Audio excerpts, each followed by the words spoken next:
Over thinking की सबसे खतरनाक बात पता है क्या है? ओवर थिंकर को लगता है कि वो किसी प्रॉब्लम को सॉल्व कर रहा है, लेकिन एक्चुअली में वो अपने ही मेंटल हेल्थ की धज्जियां उड़ा रहा होता है। ओवर थिंकिंग करने वाले को लगता है कि मैं किसी न किसी प्रॉब्लम को सॉल्व करके अपने ही दिमाग को काम डाउन कर लूँगा, लेकिन वो दिन भर कुछ ना कुछ दिमाग में सोचता है। रात को बॉडी उसकी थक जाती है, लेकिन दिमाग काम करता ही रहता है। दिमाग अपने ही पास्ट, फ्यूचर, फेलियर, एम्बेरसमेंट और कई सारी चीज़ों पर सोचता ही रहता है, जिसके कारण मेंटल हेल्थ और भी ज़्यादा कमज़ोर होती जाती है। लेकिन एंड में सवाल ये है कि ये जो ओवर थिंकिंग है, ये होती क्यों है?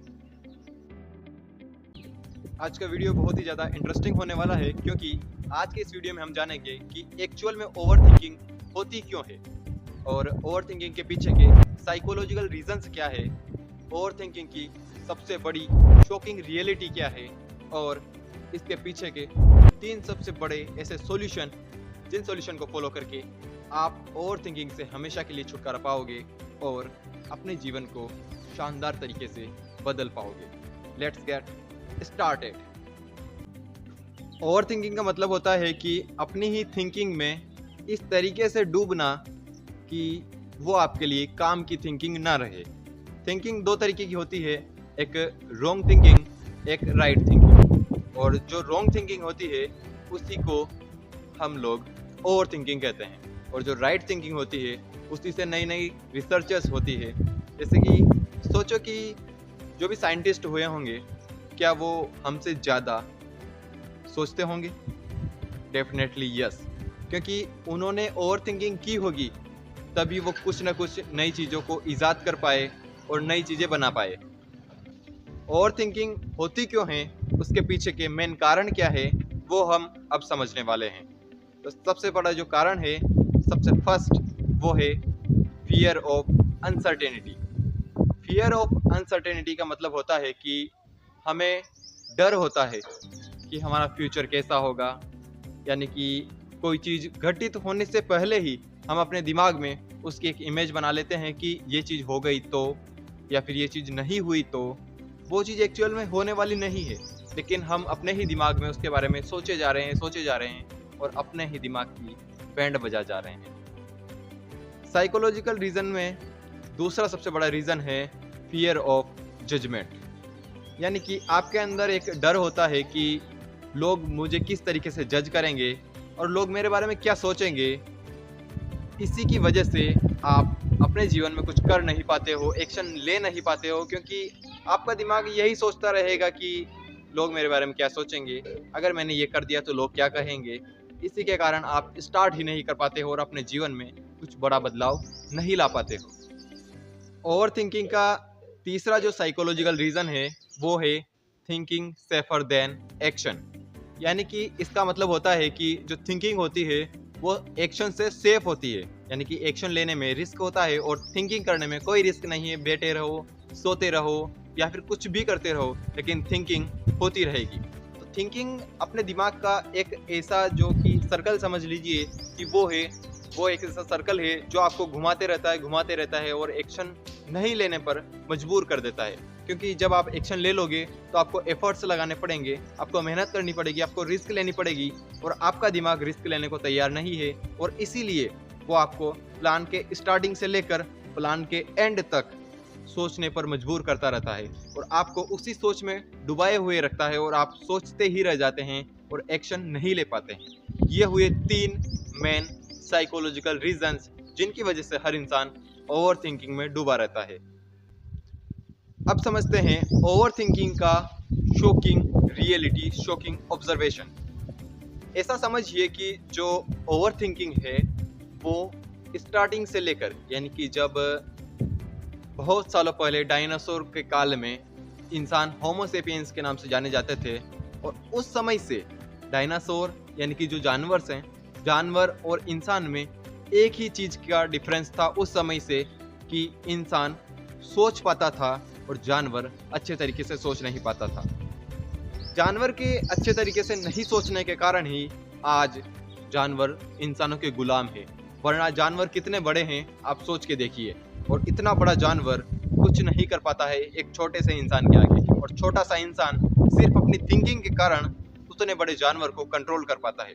तो उस समय के होमो सेपियंस और उस समय के जानवर दोनों में डिफरेंस यही था।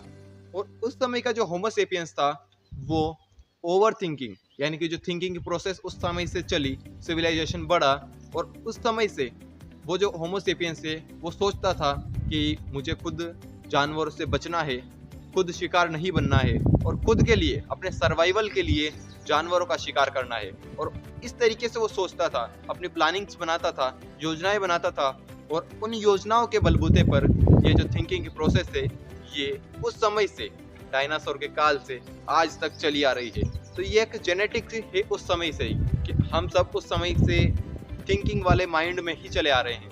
आज हमारी जो लोकेशन है वो चेंज हो चुकी है। अब हम जंगल में नहीं रहते हैं, घरों में रहते हैं, एसी कूलर फैन में रहते हैं, लेकिन वास्तव में जो दिमाग है ना, वो दिमाग तो उस समय का ही है, क्योंकि धीरे धीरे डेवलपमेंट बढ़ा है बस, लेकिन दिमाग उस समय का ही है। इसी कारण से ओवर थिंकिंग बढ़ती ही जा रही है। अब समझते हैं ओवर थिंकिंग के जो सॉल्यूशन है वो क्या हो सकते हैं। मैं 3 मेजर सॉल्यूशन बताने वाला हूँ। उन तीनों सॉल्यूशन को अगर आप फॉलो कर लेते हो तो आप डेफिनेटली ओवर थिंकिंग को बीट कर पाओगे। इसमें सबसे बड़ा सॉल्यूशन जो है वो है, फर्स्ट नंबर पे आपको समझना होगा कि ओवर थिंकिंग एक्चुअली में है क्या। इसको समझने के लिए हमें ये समझना होगा कि रियलिटी और बिलीफ दोनों में क्या डिफरेंस है। आपसे मैं एक क्वेश्चन करता हूँ कि सोचो कि भगवान है या नहीं। अब कुछ लोग जवाब देंगे कि भगवान है, और कुछ लोग जवाब देंगे कि भगवान नहीं है। अब मान लो कि किसी ने कहा कि भगवान है, तो मुझे प्रूफ चाहिए, मुझे बताओ कि हाँ भगवान कहाँ है। और कोई कहेगा कि भगवान नहीं है, तो मुझे उसका भी प्रूफ चाहिए कि बताओ कि भगवान क्यों नहीं है। अब इसमें लोगों का बिलीफ है कि हाँ भगवान है, कुछ लोगों का बिलीफ है कि भगवान नहीं है। यहाँ पर रियलिटी वाली बात ये है कि अपन को खुद रियलिटी में समझना होगा कि वास्तव में क्या ये चीज़ संभव है या नहीं। हम जो चीज़ अपने दिमाग में सोच रहे हैं, जिस समस्या के बारे में, जिस बात के बारे में हम अपने दिमाग में सोच पा रहे हैं, उसकी रियलिटी को समझना है। क्या वो रियल है या फिर सिर्फ अपना बिलीफ है। यदि वो अपना बिलीफ है, उस चीज़ को समझिए। अगर आप ये समझ गए कि ये रियलिटी है और ये बिलीफ है, तो आप ओवर थिंकिंग को कम कर पाओगे। सॉल्यूशन नंबर 2, आपको लिखना पड़ेगा। एक रिसर्च में देखा गया है कि लिखने से 60% जो प्रॉब्लम है वो सोल्व हो जाती है।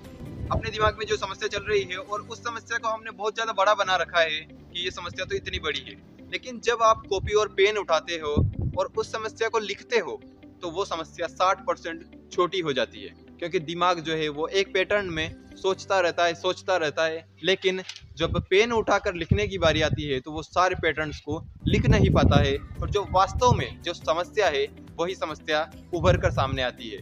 तो सॉल्यूशन नंबर 2 कि आपको राइट योर थॉट्स, अपने थॉट्स को लिखना है, और जो समस्या है और जो ओवर थिंकिंग है वो ऑटोमेटिकली ख़त्म होनी शुरू हो जाएगी। सॉल्यूशन नंबर 3 है कि आपको बिजी रहना है और टेक एक्शन, यानी कि जब आप बिजी रहेंगे, और डेफिनेटली उस काम में बिजी रहना है जिस काम में आपका इंटरेस्ट है, और बिजी रहकर यदि आप एक्शन लेते हो तो आप ओवर थिंकिंग नहीं कर पाओगे। और आप ऐसा काम कर रहे हो जिसमें आपका इंटरेस्ट नहीं है, या फिर किसी ने आपको मजबूर किया है उस काम को करने के लिए, तो फिर आप अपने दिमाग में कोई ना कोई और थॉट्स सोचते ही रहोगे, वो काम तो होता ही रहेगा। और एक रिसर्च में देखा गया है कि जो काम अपना इंटरेस्ट का नहीं होता है ना, तो उस काम को करने वाले 47% लोग ओवर थिंकिंग करते ही है, और दूसरी चीज़ों के बारे में सोचते रहते हैं, क्योंकि उनका मन उस काम में लग नहीं रहा है, और इसी कारण से वो दूसरी चीज़ों के बारे में सोचते रहते हैं। यह है ओवर थिंकिंग के द रियल सॉल्यूशन। यदि आप इन तीनों सॉल्यूशन को फॉलो करते हो तो डेफिनेटली आप ओवर थिंकिंग को बीट करके अपने जीवन में कुछ ना कुछ बड़ा ज़रूर कर पाओगे। आज के इस वीडियो में हमने जाना कि ओवर थिंकिंग होती क्यों है, ओवर थिंकिंग के पीछे के साइकोलॉजिकल रीजंस, और ओवर थिंकिंग की शॉकिंग रियलिटी कि ओवर थिंकिंग की जो प्रोसेस है वो कहाँ से शुरू हुई, और ओवर थिंकिंग के पीछे के और ओवर थिंकिंग को दूर करने के मेन कारण और मेन सॉल्यूशन हमने जाने। यदि आप इन सभी चीज़ों को फॉलो करते हो तो ज़रूर डेफिनेटली ओवर थिंकिंग को ख़त्म कर पाओगे। ऐसे ही इंटरेस्टिंग वीडियो देखने के लिए चैनल को ज़रूर सब्सक्राइब कर लीजिए। और यदि आपके किसी दोस्त को ओवर थिंकिंग की समस्या है तो ये वीडियो उसको ज़रूर शेयर कीजिएगा। वीडियो को लाइक कीजिए। मिलते हैं ऐसे इंटरेस्टिंग नेक्स्ट वीडियो में, तब तक के लिए जय हिंद।